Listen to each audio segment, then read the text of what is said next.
Mungkin rekan-rekan Jaiza Interaksi mengetahui bagaimana Khalifah Harun al-Rasyid, bagaimana Khalifah Al-Ma'mun ketika mereka berkuasa, mereka mendirikan pusat-pusat peradaban atau pusat-pusat keilmuan.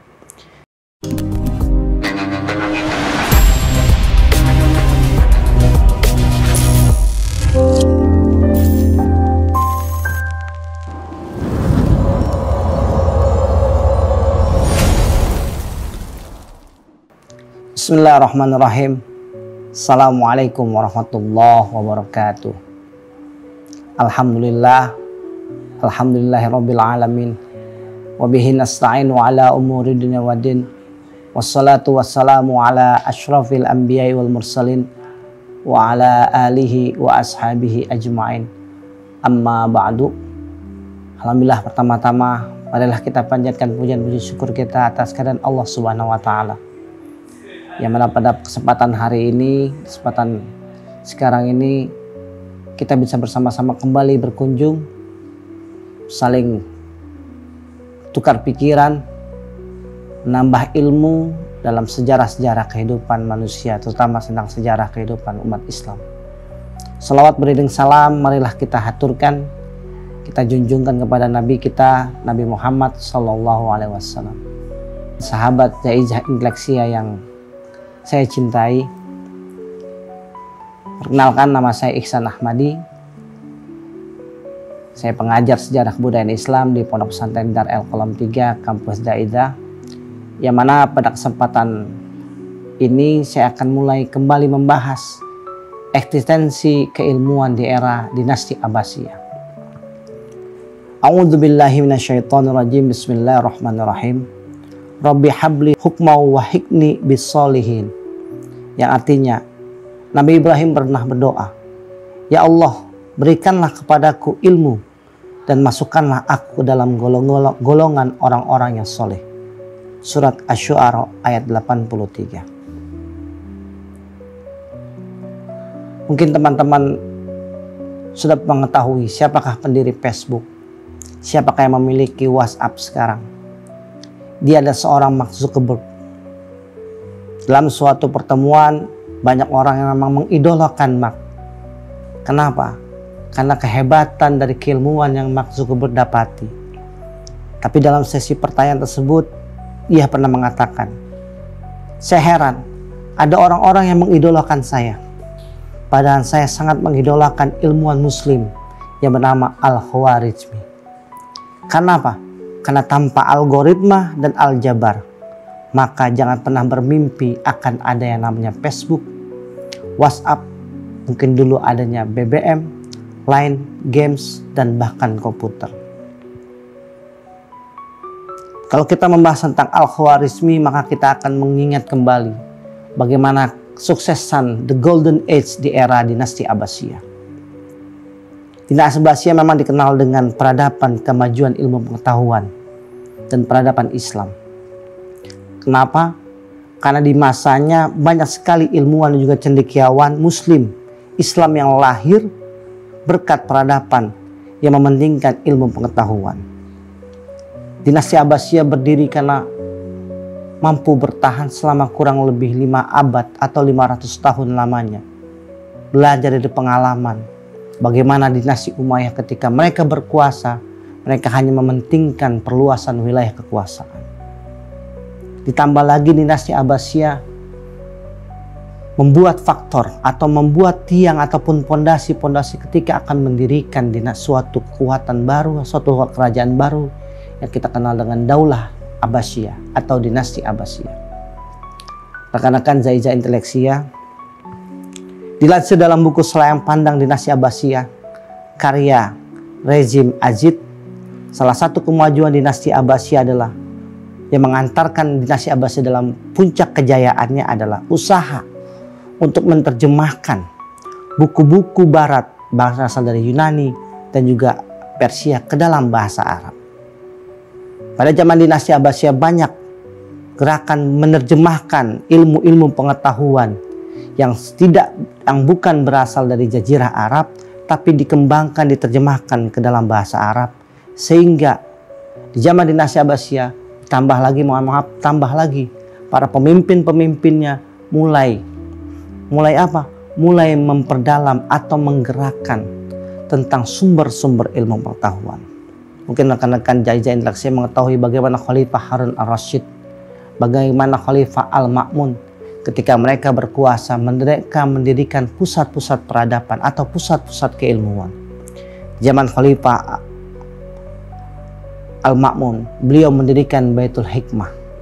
Yang mana Baitul Hikmah bukan hanya sekedar untuk tempat belajar, tapi juga dijadikan sebagai pusat perpustakaan, pusat kajian dan keilmuan, yang akhirnya membawa dinasti Abbasiyah banyak melahirkan para ilmuwan ataupun cendekiawan Islam lainnya. Tambah lagi, kunci keberhasilan dinasti Abbasiyah adalah dalam membuka Baitul Hikmah, ya ini yang mana tadi melahirkan banyak tokoh-tokoh ilmuwan ataupun cendekiawan muslim. Contoh-contohnya mungkin kita sudah mengetahui.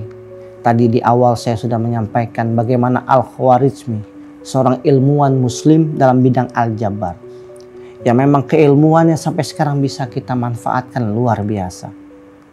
Kalau saya sampaikan kepada anak dalam pelajaran sejarah kebudayaan Islam tentang bab dinasti Abbasiyah, kalau tidak ada Al-Khwarizmi, mungkin kita tidak akan mengenal tulisan angka 1 sampai 10. Kita mungkin akan masih menggunakan angka Romawi yang memang sangat luar biasa perbedaannya.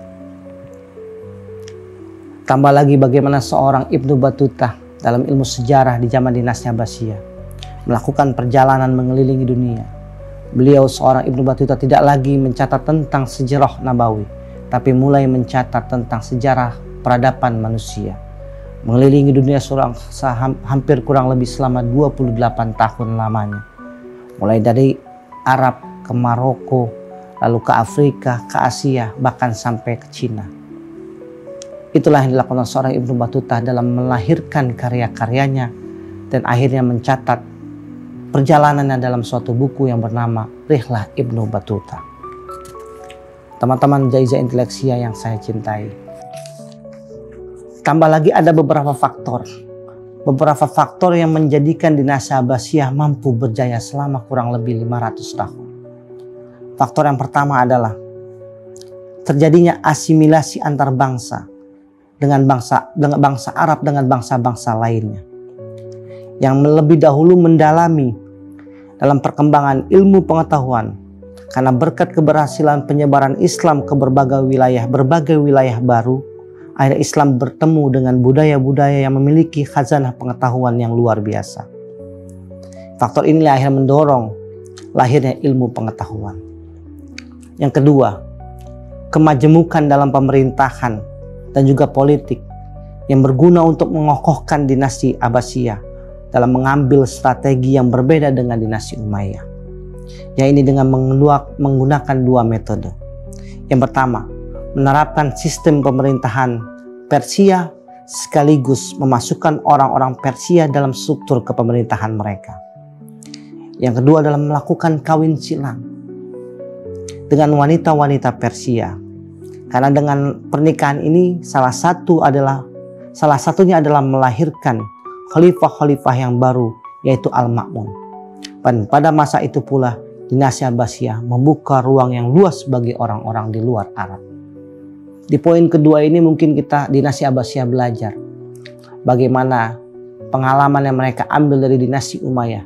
Ketika dinasti Umayyah berkuasa, dinasti Umayyah terlalu memfanatismekan kearaban. Mereka terlalu mengagung-agungkan bangsa Arab. Sampai akhirnya di zaman dinasti Umayyah terbuatlah atau terbentuklah suatu golongan dikenal dengan nama Mawali, atau dikenal dengan istilah golongan non-Arab. Mereka sudah mengikuti apapun yang berkaitan tentang Arab, budaya, bahasa, bahkan mereka sudah memeluk agama Islam, tapi mereka dinomorduakan, atau bahasa lainnya mungkin dianaktirikan. Dari poin inilah mungkin dinasti Abbasiyah belajar. Mereka menggabungkan semua golongan, menyamakan semua golongan. Makanya kenapa dalam pemerintahan dinasti Abbasiyah mereka menggunakan politik hukum dengan politik yang dikenal dengan istilah politik egaliter, politik persamaan. Tidak ada perbedaan di mata Allah, tidak ada perbedaan di mata manusia, Tidak ada perbedaan di mata seluruh pemimpin-pemimpin di zaman dinasti Abbasiyah. Semuanya sama, semuanya mendapatkan hak-haknya. Poin yang ketiga adalah menciptakan stabilitas ekonomi dan juga politik. Bagaimana kita mengenal sosok Khalifah Harun ar-Rasyid yang memanfaatkan kemajuan perekonomian untuk membangun pusat-pusat ilmu pengetahuan, serta mengadakan sarana belajar bagi mahasiswa ataupun masyarakat umum tanpa mengenal perbedaan. Semuanya mendapatkan haknya. Yang keempat, ialah gerakan penerjemahan manuskrip kuno seperti hasil karya cendekiawan Yunani ke dalam bahasa Arab. Kemudian kegiatan menerjemahkan manuskrip kuno ini dilakukan sejak zaman Khalifah Al-Mansur dan keturunannya dengan mengangkat dan mengaji para penerjemah dengan gaji yang sangat tinggi. Yang kelima, membangun perpustakaan sebagai pusat penerjemahan dan kajian-kajian ilmu pengetahuan. Pada masa pemerintahan Khalifah Al-Ma'mun, dibangunlah Baitul Hikmah yang memang sangat berfungsi sebagai perpustakaan, pusat penerjemahan, dan lembaga penelitian.